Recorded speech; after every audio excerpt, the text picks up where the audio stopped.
It's time for your Low Country real estate market update. It's the Brian Beatty Real Estate Show. Brian is one of the top 1% real estate agents in Charleston. Find him online at listingsincharleston.com. That's listingsincharleston.com. Or call him at 843-345-1273. Now, broadcasting from the WTMA studios, here's your host, Brian Beatty.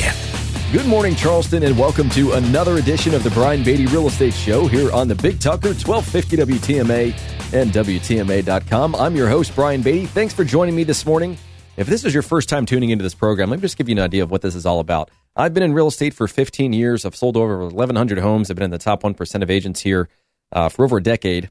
And I share my experiences with you about the housing market. I relay local, regional, national market data and share some stories and experiences with you, so that when it comes time for you to buy, sell, or invest in real estate, you're an informed consumer. The more you listen, the more you learn on the Brian Beatty Real Estate Show. So that's what this show is all about. I'm going to talk today about what's going on in our market right now. I'm going to talk about what I think buyers are going through in this market, what sellers are going through and experiencing, what they should be prepared for. I'm going to talk about home sale contingencies. A lot of people need to sell their home in order to buy yours. I'm also going to talk about remodeling, the folks that are looking at their interest rate and saying, you know, maybe it makes sense for me to refinance my house, pull out a little equity, and just stay where I am and remodel. So we're going to talk about that and a few other things here over the course of the next hour. But if you'd like to reach out to me directly, of course, we do sell real estate throughout the week, and we'd love the opportunity to earn your business. Feel free to give me a call. My personal cell phone number is 843-400-8009. That's 843-400-8009. We've got a lot of folks that are curious about the value of their home. They're really looking hard online to try and find some properties, and they're just not finding very many of them. We'll talk more about stats in just a second. So if you reach out to me, we've got a huge database of people that want to buy and sell over the course of the next few months. And so we've been doing a really good job of kind of matching those people up because obviously what is going to be available is something that you as a consumer just can't see and don't have access to. So feel free to reach out to me again by text 843-400-8009, or of course call that number, or visit us online. Listingsincharleston.com is our website, listingsincharleston.com. So I first want to just talk about the market. What's going on, what we're experiencing, what we're seeing, continuing to break records. I mean, it's really been an interesting market to watch and be included in. So, you know, we obviously have very healthy buyer demand right now, and we've had constrained supply really for years, and that's just kind of the story across the country. And if you look at the number of unemployment insurance weekly initial claims, I mean, they've been lower in recent weeks, of course, from their peak in March and July. You know, more than a million new claims are still being filed every week. We've got more than 31 million people claiming benefits in these programs as of early July. And, you know, you compare that to the 2 million that we had July of 2019, and it's obviously quite impactful. But despite that, you know, we've got some good economics going on. Again, home buyers are still extremely resilient. And part of the big reason for that is interest rates. I think we've broken the lowest interest rate. I think it's our 9th time already this year. We locked in a buyer at a 2.625 30-year fixed interest rate. Unbelievable how inexpensive it is to borrow money right now. And so people are looking at that, and they're seeing the financial incentive associated with buying right now. And then, of course, you've got a lot of people that have been staying in their homes, and, you know, for the foreseeable future, that's where they're working, that's where they're playing, and they're realizing that their home just doesn't fit their needs, or maybe they don't need to be as close to, you know, downtown or some of the other amenities associated with living in Charleston. They want more features in their own home, and so now they're looking at moving. And so if they look at the market, you know, here's basically what's happening market-wide. And I'll give you kind of year-to-date stats compared to this time last year, and then we'll look at July last month versus July in 2019, and you'll see some huge changes there. But if we look at just year-to-date, I mean, we've put basically 4% less homes on the market. In July of last month, we put about 2,600 homes on the market. In July of 2019, we put about 2,200 on the market. So that's up about 18%. If you look at what's going under contract, year to date, we're up 14%. But here's what's kind of crazy. Last month, we put almost 2,600 homes under contract, whereas in July of last year, we put 1,700 homes under contract. That's a 50% increase. That's huge. So when you look at the fact that there just isn't enough supply to keep up with that, that's what's knocking down inventory and ultimately months supply of inventory. And if, of course, pending sales are followed by closings. And so closings are up about 5% year to date, but we closed 32% more homes last month than we did in July of 2019. It's not really having much of an impact, quite frankly, on days on market. It's stayed pretty much the same. We're at 55, 56 days on market on average. Median sales price as a result of low inventory and high demand. The median sales price is up 5%. I mean, it's up 10% compared to July of last month compared to this time last year. But prices are still creeping up a little bit. Thankfully, interest rates have actually come down to kind of level out some of that affordability. If you look at the number of homes available for sale, this is really where things just get crazy. When I go into the MLS on a daily basis and I look at the number of homes available for sale in the Tri-County area, it's harboring somewhere between 3,500 and 3,800-ish homes on a daily basis. And that'll fluctuate as listings get added throughout the day and as properties go under contract or come off the market throughout the day. But at the end of July, we had about 3,900 homes on the market. This time last year, we had 6,300 homes available for sale. That's down 40%. That is a massive, massive drop.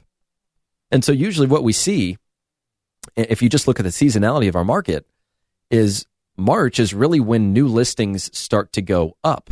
If you were to kind of chart our new listings and then properties that go under contract and close on a chart, January to December, it's just kind of like your traditional bell curve. The top of the curve is right around June as far as supply and new contracts and closings. Well, this year, of course, we had the coronavirus. We had a pandemic. And so instead of new listings going up in April, they started going down. It's the first time that's happened since we've really been tracking data in our local market. And so now we've got a 45% reduction in the month's supply of inventory when we factor in the number of homes we have available for sale and the rate by which those homes are going under contract, or that we're absorbing that inventory on a monthly basis. So we have 2.3 months supply of inventory, meaning if nothing else hit the market in 2 months, we'd be out of homes to sell on average. Of course, that wouldn't be the case because some homes take much longer to sell. Some people have higher expectations about what they're willing to accept for their home. So it's not like we're out of inventory. We'll never really be out of inventory. But there are markets, in other parts of the country that, 2 months would be a blessing for them. There are some markets in our country that have 2 weeks supply of inventory. And as soon as those properties hit the market, they're flooded with like 20 plus offers on almost every house. Very, very interesting times indeed. And so, of course, we have a lot of people moving to our area from all over the country. Think about all the folks that are moving down here from the Northeast. And you know what? For those of you that live here and listen to this show, you know what a good test is for that? Just look at the license plates as you're driving around. Look at how many different people are here from other states. North Carolina, Virginia, Georgia. I've been more purposeful in looking at that, and it really is amazing to see how many people are here without South Carolina tags. And so, as this market continues to remain a seller's market, and as sellers really do have the upper hand when it comes to negotiating, if we put ourselves in the buyer's position for a moment, a lot of these folks that want to move have a home that they need to sell first.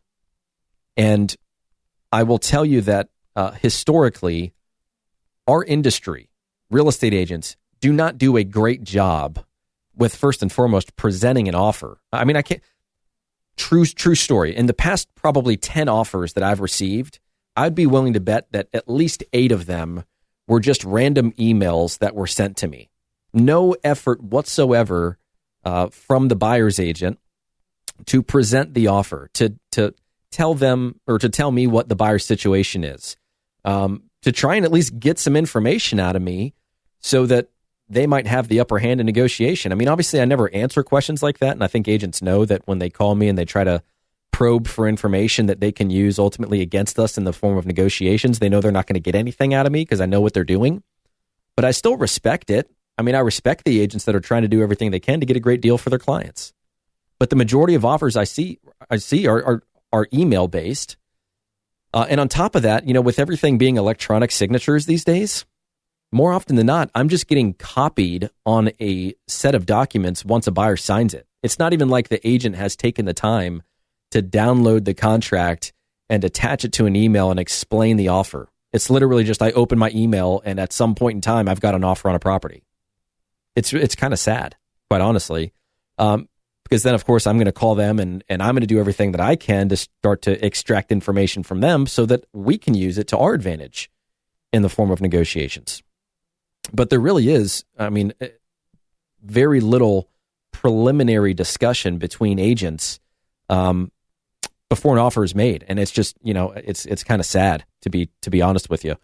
But a lot of these folks have home sale contingencies. Hey, I need to sell my home before I can purchase your home. And there are several ways of structuring that.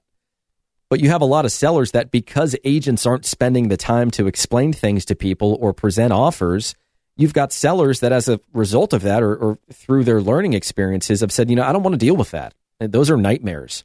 They're really not if you do it properly. And so that's really what I want to talk about after we take a break is how do we structure these offers? If you're a buyer and you need to sell your home first, what sort of conversations do you need to be having with your agent? If you're an agent representing a seller, what do you need to know and how can you protect yourself from getting into a situation where your home is off the market for 30, 60, 90 days? And if that buyer can't sell their house, then, oh, well, sorry, you're just, you just go back on the market. That's not very fair. So we're going to talk about how to structure some of these things when we come back. But again, if you want to reach out to me, you want to talk more about your situation, you're thinking of selling, or you want to buy a home, but need to sell your home first, feel free to give me a call. Stay tuned, but feel free to call me and we'll have a conversation about your specific situation. My number again is 843-400-8009. That's 843-400-8009. Or of course, you can always visit us or contact us online, listingsincharleston.com. That's listingsincharleston.com, or just send me an email, brian@brianbeattyteam.com. Stick around, folks. We'll be right back with more of the Brian Beatty Real Estate Show on the Big Talker, 1250 WTMA and WTMA.com. It's the Brian Beatty Real Estate Show. Broadcast Saturday mornings at 9 and Sunday mornings at 10 on the Big Talker, 1250 WTMA. 1250 WTMA. Expert news and views on the Low Country real estate scene. The Brian Beatty Real Estate Show on 1250 WTMA. Welcome back, Charleston, as the Brian Beatty Real Estate Show continues here on the Big Talker, 1250 WTMA and WTMA.com. I'm, of course, your host, Brian Beatty. Thanks again for tuning in and listening to my expert news and reviews of the housing market, helping you be prepared as a consumer for when it comes time for you to buy, sell, or invest in real estate. Now, again, if you want to reach out to me and my team, talk about working with us together to help you buy, sell, or invest in real estate, my number is 843-400-8009. That's 843-400-8009, or visit us online, listingsincharleston.com. That's listingsincharleston.com. You can learn more about myself and my team and who we are, what we do, what we sell, how we sell it. Listen to every version of this radio show going back, 8 years. You can learn more about the value of your home. You can get an instant offer from us. You can learn how to sell it on your own. You can learn more about our Renovate to Sell program, where we can help manage that project. We can even arrange financing if you don't have the money to put into your own home to try and sell it for more, sell it for profit, essentially flip your own home. So Listings in Charleston, again, is the website for that. So I want to talk about what I was alluding to right before the break, which is all these buyers out there that they want to buy something, they want to move, they realize that the home they're in just isn't going to work for them long term. Maybe their needs have changed, and so now they're looking at having some more amenities in their house. Or just having something different. But in order for them to buy, they need to sell their current home. And so, of course, we have a lot of people that are moving here from other areas of the country. It's certainly going to be the case that they need to sell their home as well. And we'll talk about that in just a minute. But let's look at this from two different points of view. Let's look at this from the seller's point of view and from the buyer's point of view. Now, just generally speaking, from the buyer's point of view, it's understandable that if a buyer's going to make an offer on a property and they need to sell their home first, that they want to be given an opportunity to sell their home without losing out on the opportunity to buy the home that they're currently under contract with. On the seller side, however, if they agree to a contract in which a buyer needs to sell their home first so that they can afford to buy their home, then shouldn't they have the opportunity to also sell the home to somebody that doesn't have that contingency? As far as contracts are concerned, when somebody wants to make an offer and it's contingent upon their home selling in order to buy another property, there's an addendum to the contract, and it's called the buyer's sale contingency addendum. And I would never bore you by reading language on these addendums because, I'd put you to sleep and a lot of you in your car, and that just wouldn't be good.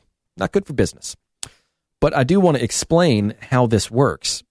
Now, from a buyer's perspective, let's focus on the buyers. You're going to be in, a few different positions here.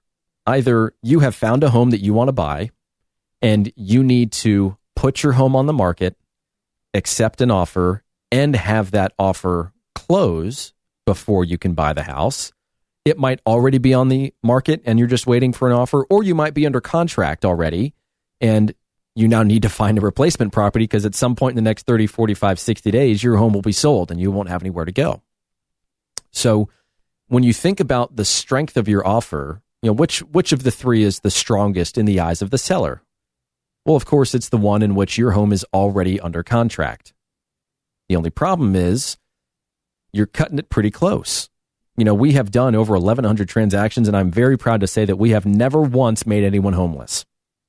We have never once had a position or a situation where we put somebody in a position where their home sold and something else didn't also get purchased in tandem with that transaction. So from a buyer's perspective, you just, I guess, need to understand that because we have such low inventory, remember, inventory is down almost 45% from this time last year. We've got basically 3,800 homes available for sale right now. This time last year, we had 6,300. There's just not a lot out there. A lot of our inventory got soaked up through some of the pent-up demand we had in March and April. And we would put in May, we put more homes under contract in the month of May than we ever have in any month leading up to that point in Charleston. Well, guess what? We broke that record again in July. So we just have all these folks that are accepting offers on the homes that they're selling, and it makes the environment for you as a buyer very competitive. So what are some of the things that you as a buyer or that you as a seller can do to create, a good middle ground, to find a win-win situation in this? Because I will tell you that, again, going back to what I was saying last segment before the break, is that a lot of these sellers they don't even want to entertain the thought of a home sale contingency. And it's probably because they had a bad experience or someone they know had a bad experience with an agent that just didn't protect them properly. Obviously, there are some things that are just outside of our control. I mean, we can't force a home to be sold in order for another one to be purchased, but we can create some safeguards. We can create an ironclad contract that prevent you, the seller, from being stuck off the market for too long with a buyer that just might not be reasonable about what they're willing to accept on the home that they need to sell in order to buy yours. So given these three scenarios, the buyer that hasn't put their home on the market yet, or the buyer that has put their home on the market but it's not under contract, or the buyer that has the home under contract, there are a few different things that we can do, and we can be really creative in creating that win-win scenario for both the buyer and the seller. And that's one of the great things about real estate. And that's honestly one of the great things that you should look forward to in working with an experienced agent, is that we have the ability to be creative. We have the experience in having done this so many different times and in so many different ways that we can cater a contract and a situation to your needs and to the buyer's needs and have it be a win-win. So let's use the example of the buyer that their home is not on the market, but they've found something that they would love to buy, but they have to put their home on the market. They have to accept an offer on it, and it has to sell. So going back to what I was mentioning earlier about this addendum will say that, let's say that this buyer that doesn't have their home on the market yet makes an offer to a seller. It's contingent upon them actually closing on their home. And the seller says, okay, you know what? I'm going to take your offer. However, I'm going to add language that states that, while you, Mr. Buyer, are trying to receive an offer on your home that you already own, which you need to sell in order to buy mine, if somebody else comes along and they don't have to sell their house, and you, Mr. Buyer, don't have the ability to just buy my house without selling your own first, then I want the right to switch over to that contract. It's called a kick-out clause. You can effectively kick a buyer out of the contract if someone else comes along and they don't have to sell their home. So that in that instance, that's a good win-win situation. But what are some other ways that we can look at that? What are some other ways that we can find some middle ground? Well, maybe another example would be that for this buyer that doesn't have their home on the market, it's not under contract, and they certainly haven't sold it yet, the seller could say, okay, well, you know what? I will accept your offer.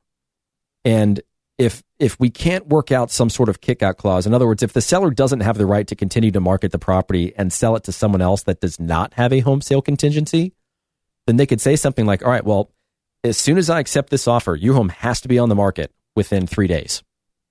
And as soon as that home is on the market, I'm only going to give you 30 days to receive a contract on it. And if you can't, and if you don't, then I have the right to cancel this agreement and put my home back on the market and try and find another buyer that doesn't have to sell their home. Or you could be even more creative. You could say, okay, well, fine. If this is your initial asking price, then I want you to reduce your price by $10,000 every 2 weeks. And I'll give you, 6 weeks to receive a contract on your house. And if you don't, I have the right to put it back on the market. Or you can say things like, hey, if you have to sell your home before you buy mine, that's fine. We're going to put some things in place so that, I as the seller am not stuck off the market for a prolonged period of time. But you can't accept an offer on your house if a buyer has to sell theirs, because I don't want to create this long domino effect where now I'm waiting on other people to buy your house so that you can buy my house. There's just too many things that can go wrong. So you can create all these scenarios in which the seller is protected from not having their property be tied up with a contract that may or may not sell for too long. And you as the buyer can secure your interest in that property so long as you're reasonable and you hire an agent that knows how to get your property sold quickly and for top dollar. And we've been really successful in doing this, but it takes effort to explain the process and to come up with these scenarios in which both the buyer and the seller are happy with the terms of the agreement. Every once in a while, I'll have an agent that'll call me and they'll say, hey, Brian, we looked at your listing at 123 Main Street. Would you guys consider a home sale contingency? And I always have a conversation with the seller about this because I encourage them to look at any contract. I don't ever want to just say no without knowing everything there is to know about the terms and conditions of that agreement. So I tell sellers, hey, I'm always going to incentivize somebody to make you an offer so that we can actually see, aside from the price, what the terms and the conditions are. So I'm always going to tell an agent, yeah, we would look at that. It's just going to depend on how it's structured and what the terms and the conditions of it look like. And so just in doing that simple thing, I'm facilitating a transaction. I'm getting the party started. But let's look at this and let's really structure things in a way that is a true win-win for the buyer and the seller. Because as a seller, the last thing you want right now is to be locked into a contract for a prolonged period of time and not have the ability to get out of the deal, or be working with a buyer that is trying to get an unreasonable amount of money for the sale of their house. If their home is worth $400,000 and they're trying to buy your home and it's worth $600,000 and they list their home for $435,000, buyers aren't likely going to buy that. It's just overpriced. And so now you're just kind of wasting your time as a seller. And the reality is this, and there are a few tricks that we do to, kind of combat this, so to speak. But here's the technical portion of this. As a seller, if you accept a contract from a buyer that needs to sell their home, we are obligated as agents to change the status of your listing to something called active contingent. It's another way of saying under contract. It's almost another way of saying pending. And so that means that some websites are going to no longer show that property as being available for sale.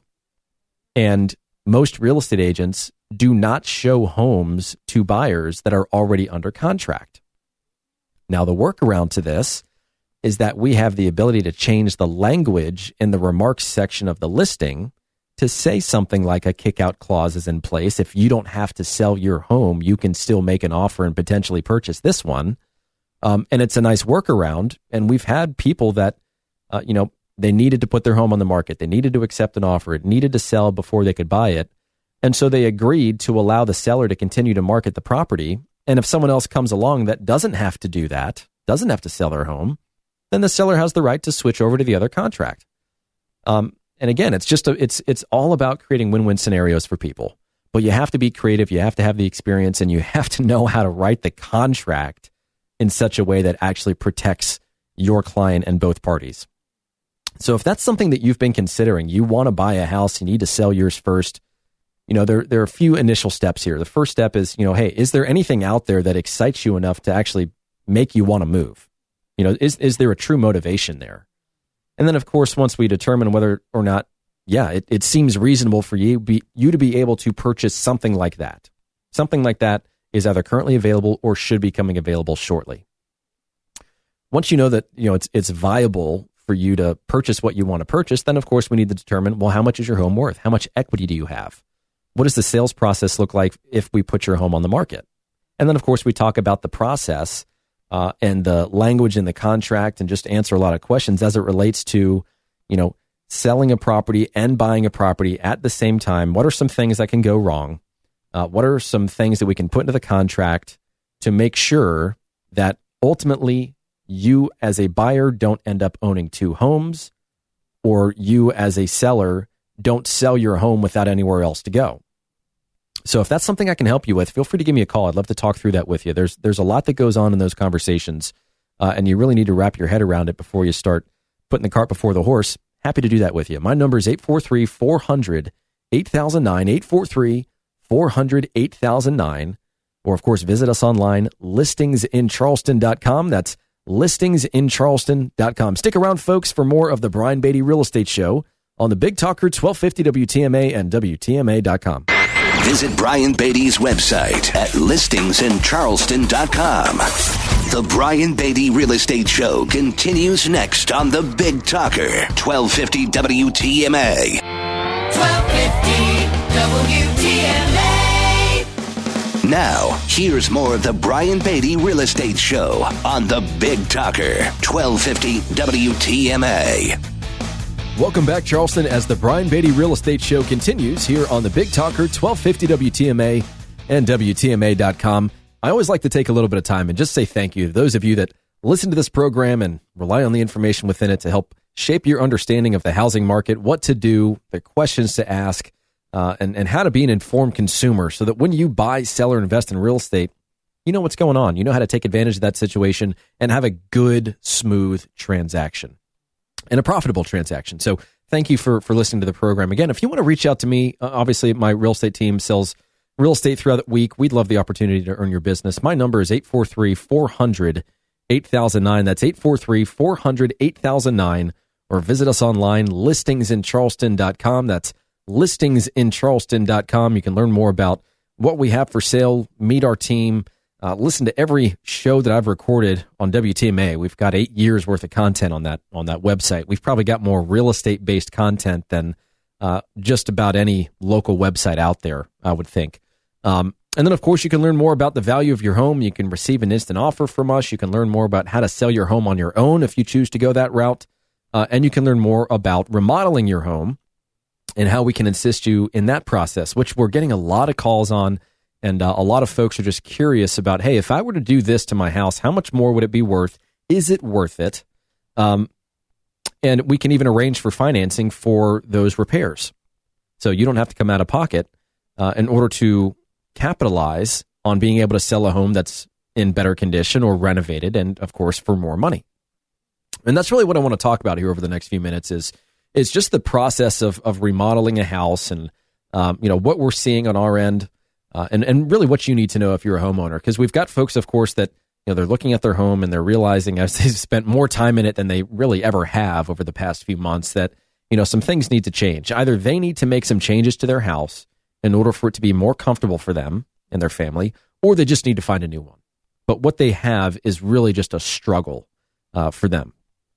And so for those that are thinking of just staying and remodeling, or for the people that say, you know what, I do want to sell my house, but I know that people are going to pay me significantly less for my house because it needs some updates or it needs to be repaired, and I just don't have the knowledge, the experience, and understanding of the return on my investment, and possibly even the money to fix up my house, which is, again, where our Renovate to Sell program comes into play. But I will tell you that, especially over the past few weeks, the remodeling costs have skyrocketed. I've heard numbers up, increased 40% just over the past 3 weeks. So you've got materials costs that are going up. You have a shortage of labor. You have a lot of people that are doing projects on their home. So you've got contractors that are in high demand, and they're able to charge more. It's kind of the reverse of what happened in 2008, where you could get contractors that were skilled, that maybe were out there building homes for themselves, that decided to get out of the business either by making that decision or having that decision made for them because they were in financial turmoil and they got stuck with some homes they couldn't sell. They were over leveraged and got into just big trouble financially. We've helped a lot of people out of situations like that. But for right now, the people that are considering making some repairs or renovations to their house, let's just take the scenario of the person that wants to sell. They want to sell it as is. They don't want to do the work, and they want to essentially pass on those projects to the buyer so that the buyer can choose, what kind of flooring they want to have, or they can choose whether they want to paint the cabinetry in the kitchen or put in new cabinets or, add granite countertops or, just all these things, all these cosmetic updates that sometimes sellers do that sometimes work. And of course, sometimes that don't work the way they were expected. I do think that it's better to give that project to the buyer so long as that buyer can afford to do it. It, of course, does shrink the number of people that will ultimately be interested in your home because now you're asking them to come to the table with cash to make those renovations. But I think one thing that's very consistent right now is that sellers are not giving or not assigning as much value to the cost of the repairs as what they actually are. And so this is really a gray area as it relates to valuation in real estate. And this is really where people get tripped up. Let's say that we're selling a home as is. And let's say that let's just remove an agent from the equation. Let's say you're selling your home on your own. You know that your home needs some work. You know it needs some repairs. You know it needs to be remodeled. It's a bit outdated.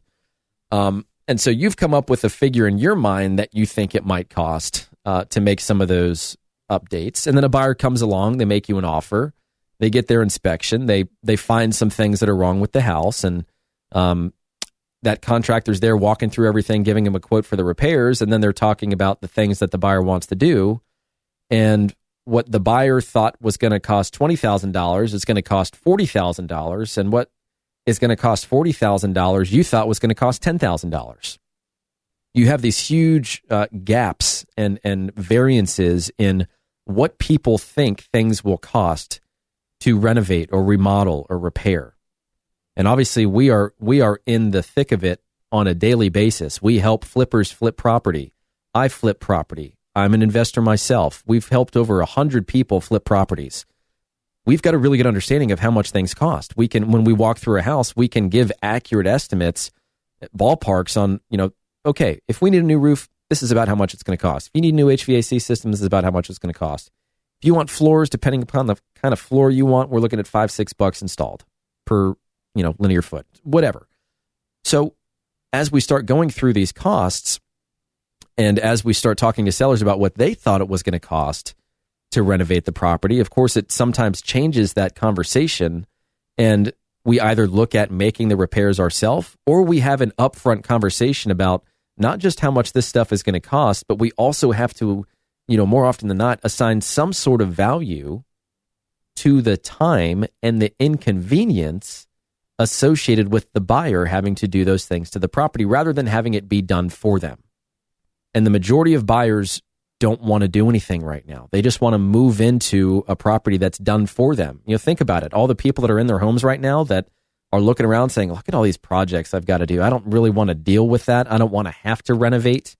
I've got kids. I can't move everything out of my house to have my floors refinished. There's just there's a myriad of things that go through their mind that prevent them from remodeling. And so when they look at homes that need work, they might have the ability to do it financially. They just might not have the interest and the time. They just don't want to be inconvenienced with it.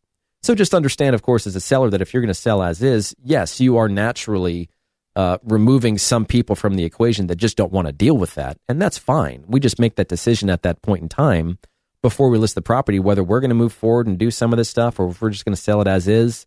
Maybe we're going to, get some quotes from contractors that I know, like, and trust and quote out line by line some of the things that people could do to the property and then show that to the buyer and have kind of an a la carte, hey, if these are the things that you're thinking about doing to the house, we already have quotes. This is about how much it's going to cost. But here's the real benefit to that, is that if you have time to shop the cost associated with these potential renovations, then you're not blindsided by a buyer and their contractor when, we know we could get, let's say we know we could get work done on the house for $30,000. And a buyer, because buyers don't really know either how much it's going to cost to renovate something. Maybe they've never been through that process before and they walk through the house and they say, oh my gosh, it's going to cost $60,000 to do all this. Or they have a contractor that comes through that's a bit opportunistic because they're busy, and if they're going to take the job, they're going to want to get well paid for it. And if they know that, the seller's footing the bill, or they're using that as a negotiation tactic, then maybe what they could do for $30,000, they're going to charge $50,000 for. Because they're busy. They have to assign a value to their time and to the profit they make per project. They're business people just like the rest of us. So what you want to do, whether it's something as simple as getting a pre-listing home inspection to identify the issues that a buyer is likely going to ask for, once they get their home inspection, or it's, hey, if we want to do some cosmetic updates, here's how much it's likely going to cost you, depending upon the quality of the materials that you choose. You're informed as a seller. You know what those things are going to cost, and you're not taken advantage of by buyers. But you also have the opportunity to educate buyers and potentially their agents that just don't know, that just aren't familiar with that side of the business. I've spent millions and millions of my own dollars renovating properties. I've helped other people spend tens of millions of dollars renovating properties. I know how much stuff generally costs. And so we use that, of course, as part of just our experience to help people throughout this process. So if you're thinking about selling your house, you know that your home needs some work. You want to assign some values to that. Maybe you want to actually get the work done. Again, if you've got the cash, then we'll put you right in touch with our contractors. We can help you manage the project. We can tell you what's going to help it sell, what you should do, what you should save your money on and not do. Or, of course, we can arrange for financing, or we can just do something as simple as, if we agree to work together, offer you a free pre-listing home inspection so we can identify those issues, have somebody quote us for the repairs. If you have the money to fix it up, great. If you don't, then at least we know how much that will cost, and we can factor that in when it comes time to negotiate repairs once an offer is made and received and accepted by a buyer. So if you want more information on this has piqued your curiosity, feel free to give me a call. My number is 843-400-8009. That's 843-400-8009. Or, of course, visit us online. We've got a tab right on our website about our Renovate to Sell program, listingsincharleston.com. Stick around, folks, for the last few minutes of the Brian Beatty Real Estate Show here on the Big Talker, 1250 WTMA and WTMA.com. Hear the Brian Beatty Real Estate Show every Saturday morning at 9 and each Sunday morning at 10 on 1250 WTMA and WTMA.com. 1250 WTMA. You're listening to the Brian Beatty Real Estate Show on the Big Talker, 1250 WTMA and WTMA.com.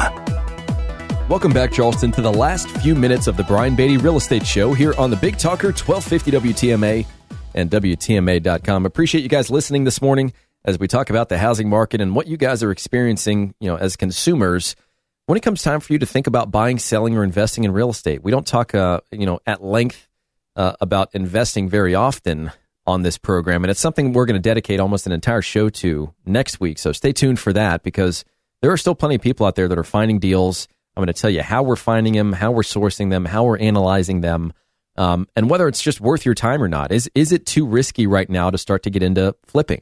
Is it too risky right now to get into buying and holding. I personally don't think so long as the deal makes sense. But we're going to talk more about that next weekend. So give you a little something to look forward to. I do also just want to kind of mention, just in the form of what we're experiencing when we talk with people right now that are thinking about making a move, but they're just uncertain about the economics of the decision. One of the things we always tend to hear during an election year right around this time is, well, we're going to just wait and we're going to see what happens in November. We're going to see what happens with the election. And when I ask for more information on that, or when I kind of just try to dig a little deeper on what they mean by that, is there something that they're concerned with? Are they afraid of something happening? Are they looking for some sort of opportunity that they think might arise as a result of that? I can be honest and blunt with you in that most people don't really know. They're concerned. And so, it's not my job or really my place to create motivation for somebody. I can aid somebody. I can provide information to help them better understand their decision and their choices. But your motivation is your own.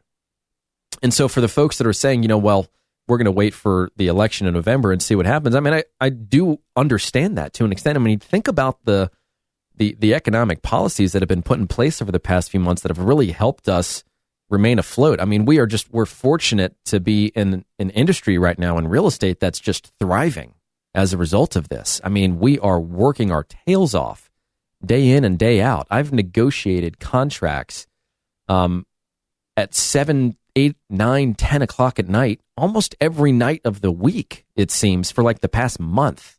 There's just a lot of activity in our market right now. But if you think about, the PPP funds and the EIDL funds and the nice little check that, people got from the government, and the fact that interest rates are incredibly low right now. I mean, it's helping to keep our housing market and remain a robust housing market, but we also do need inventory. The market is it's unnaturally out of balance right now. It's very heavily favoring sellers. And not that I'm a proponent for a seller's market or a buyer's market or a normal market. I'm just here to say that the pendulum has swung so far to the right, meaning a seller's market, that of course it makes it really challenging for buyers. Sellers, of course, are taking full advantage of that right now. But I do want to just say that as a buyer, if you're not taking advantage of the interest rates right now, whether through refinancing or through buying a property right now, I think come this time, maybe next year, or certainly the year after that, I think it's going to be something you regret. And I'm being honest with that, because right now people still have a financial incentive to move. They've got the interest in moving because they've been living in their home and it's just not working for them, like I've said multiple times throughout this program. But you also have affordability that is attractive despite the fact that prices are still going up. And so people are concerned about maybe prices starting to come down a little bit. And so I want to pose this question to you. What do you think is more likely to happen? Prices come down by 12% or interest rates go up by 1%? Because the reality is a 1% swing in interest rate affects your payment by about 12%. I think it's a little more likely for interest rates to go up than for prices to just jump way down 12%. So as a buyer, yeah, you might be paying top dollar for a property right now, and I get that, but you're locking into an interest rate that's incredibly attractive over the next 30 years. 2 years from now, 3 years from now, when you want to go and buy something, it's going to be really hard to wrap your head around selling your property that you will have some equity in, but then purchasing something at a 4.5% interest rate. We're going to be looking at the payment, and that's going to become more important, I think, to people than what they're focusing on right now, because focus is on prices right now. So if you're thinking about making a move and you want to just talk through the process, feel free to give me a call. I'd love to just kind of give you an understanding of what we're experiencing and how we're consulting our clients, whether it makes sense for you or not, and whether we can help you throughout this process. So feel free to give me a call, 843-400-8009, 400-8009, or go to listingsincharleston.com. That's listingsincharleston.com. Thanks so much for listening to the Brian Beatty Real Estate Show. You guys have a great weekend. Join us for another edition of the Brian Beatty Real Estate Show next Saturday morning at 9 and Sunday morning at 10. Contact Brian Beatty online at listingsincharleston.com. That's listingsincharleston.com. Or call him at 843-345-1273. 843-345-1273.